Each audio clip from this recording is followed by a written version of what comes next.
Thanks for coming back for step number 4 of the 5 vital financial moves families need to be taking in the midst of crisis or pandemic. We find ourselves in the coronavirus pandemic. What should we be doing as families? Step number 3 was budgeting, having a plan for the money that comes through your family's home.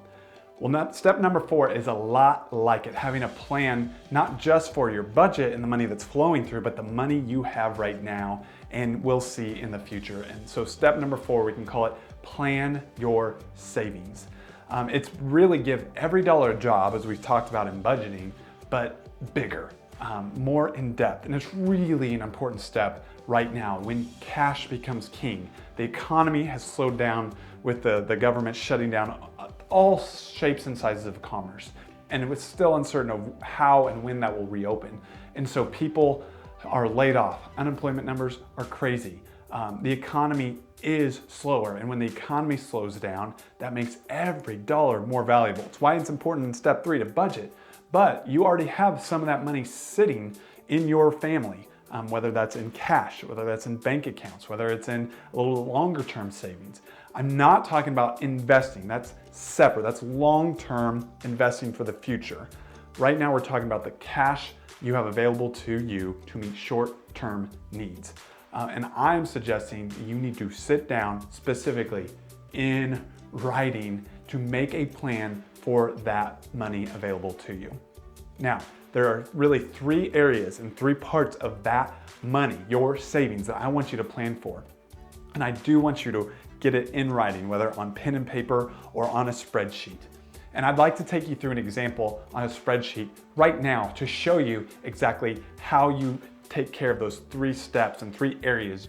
Okay, so here we are. This is a Google spreadsheet available to anyone. You can use Excel, you can use whatever else, you can just use pen and paper. But I built this in just a couple minutes, just plugged in some formulas and some examples of how this might look. I said 3 areas you need to plan for is your emergency fund, any short-term purchases, and the last would be opportunity. What are the funds that you do not need these top 2 that would be flexible to use for other purposes? So the first step in doing this is to figure out how much cash do I actually have available. And this is a win in itself because most families have no idea. And it can be difficult to know for sure if you're not budgeting well. So that's why step 3 is important. But for an example, let's say that you're keeping $1,000 just in cash in a sacred place. You're keeping about $4,000 in your checking account, and then you're keeping another $45,000 in savings. So you have $50,000 in total cash. So cash stash means actual currency, but these others, I consider them cash. It's available, it's accessible to you, it's safe money, it's not going to fluctuate in value. So $50,000 in cash. Some families could add like a savings bonds or a couple other things like that into there. I have a lot of farmers who consider the corn in the grain bin a emergency cash reserve, although that is not stable in value. But so now you have $50,000 that you need to assign a job to. And so how do you do that? You come over here and you determine, you can fill in these bottom 3 categories to help determine how much do I have in each of these 3 big areas. So if you budgeted well, you know your monthly expenses you need to live that you would want to live on if the worst happened, like a loss in income or a lot of things that people are experiencing right now. You get sick or family needs your help. So I really encourage people to say, what is the amount of money you would feel comfortable with, but you're not thinking about still saving for big luxuries at this point. You just want to keep the bills paid, you want to keep the utilities on, you want to keep fed, and the other important expenses. So say if you're a family who typically, oh yeah, we spend $6,000 a month, you'd probably say, well, if we actually had to, we probably could cut out and live on less of that, unless you have just a ton of debt. So as an example, let's just say $4,000 for the bare bones monthly expenses for this family's budget. And you decide, rule of thumb is 3 to 6 months of expenses to save for. And you decide we are more conservative. We're actually going to say we need 6 months worth of that. And it calculates, okay, so you need $24,000 worth of emergency fund. If you were more aggressive, you might only say, oh, we only need 3 months of that actually, because I feel comfortable having less of an emergency fund because I'm not scared of scenarios that would last beyond 3 months. And the odds that they'd actually happen. If you're very, very conservative, you might push it up to 12 months. Going beyond 12 months, I find, is just mostly based out of unbased fear. So you probably should be talking with somebody about what your fears actually over beyond that. So in this category, let's just say 3 months right now. Here's my formula. And we also then look to what are the other short-term things we know we'll likely need as a family or really, really, really want and hold as valuable in the short term. And when I say short term, I'm really talking 1 to 3 years. So what are the things in the next 1 to 3 years we really will need to spend on? So, well, we're going to need to upgrade the car in the time. So we want to have at least most of the cash or some of the cash available. So let's put $10,000 there for that car upgrade we're planning on. It's important to take this travel, visit family. So on the vacation, let's throw in $5,000.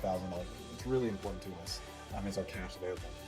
And then we're going to need to get that new air conditioner because ours is going to crap out any moment.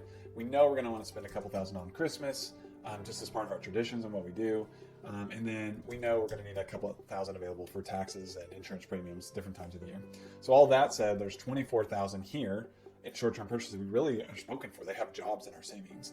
A lot of those are flexible. Like you could say, hey, actually, in a time like this, we don't need to worry about travel anymore. So we can take that down to 0. We actually could drive our car for probably years and years. And we don't know how long we can drive. We don't really need to save for a car. So you could change all those amounts based on an honest assessment of your own situation, your own plan. But you see what happens with cash without a job over here. So if this was the reality for this family, when we say, well, there's $14,000 left and then one category to put it into, I have $14,000 I'm flexible with. If you go through that process in writing like that, you're going to have the ability to not only shore up the short term for your families and hopefully give you a lot of confidence and peace while there's still so much uncertainty in our world, but you'll also be able to move in to take advantage where other families just aren't willing to because it's too scary. And you've done your part to secure what you can control to make sure you know how far into the scary can you actually go without putting the most important things our families value at risk. That gives us the chance to act in ways that most people will never have the ability to do. And that sounds exciting and adventurous to me. Not on crossing that line to foolish, but adventure. That's something my family always signs up for.